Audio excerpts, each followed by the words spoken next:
Баршаңызға сәлем, сіздермен бірге Әсем, менің каналыма қош келдіңіздер. Бүгін сіздерге тез әрі дәмді болып пісетін сорпаның видео рецептісімен бөлісетін боламын. Тауық етінен 1 сағат көлемінде, 1 сағат 10 минут көлемінде тез жасап жесеңіздер болады. Кешкі асқа, түскі асқа өте дәмді, керемет сорпа болып шығады. Тұмауратқан кездеріңізде әдемілеп тез сорпа ішкілеріңіз келсе, осы сорпаны жасап жеңіздер. Керекті мөлшерде тауық етін осылай жуып тазалап аласыздар. Мен терісін алып тастаймын. Негізі тауық етін терісін алып тастаған дұрыс.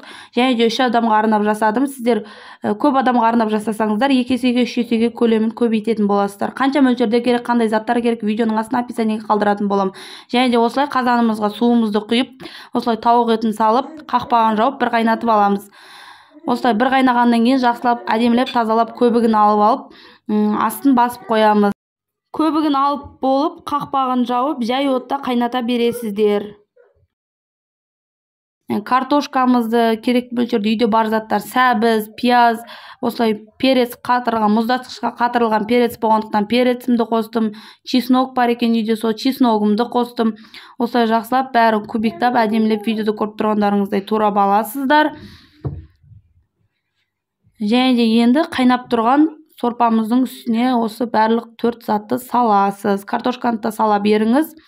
Және де жарты сағаттай 40 минуттай көлемінде қайнатып аласыздар. Сәбіз бен картошка піскенше дейін. Қатты отта бір қайнатып алғаннан кейін астын басып, жай отта 30-40 минут пісіріп аламыз.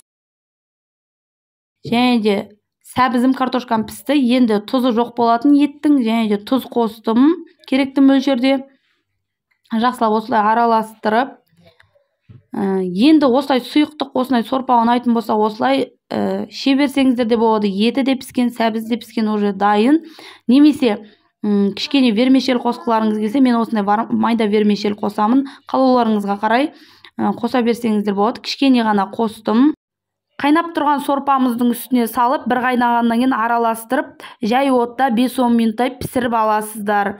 Және де айта кетейін, менің каналымда қолжетімді заттардан жасалатын дәмді тағам түрлері бар. Және де етсіз де жасалатын дәмді тағам түрлері бар. Кешкі асқа, духовкасы пісетін кекстің видео рецептісі бар. Плейлист бар, сол жерде керекті өзіңізге видео рецептіні көрсеңіз болады. Және де міне енді 10 минуттай қайнады, тамағымыз дайын болды. Және де видео рецепті ұнаса, поделиться батырмасын басып, жақындарыңызбен бөлісіңіздер. Және де ұнаса лайк басып, өз пікірлеріңізді комментарияға жаза кетіңіздер, жасап жеңіздер. Тез әрі дәмді сорпа дайын болды. Ас болсын баршаңызға. Менің каналыма тіркелмеген болсаңыздар, тіркеліп қоңыраушаны басып қойыңыздар.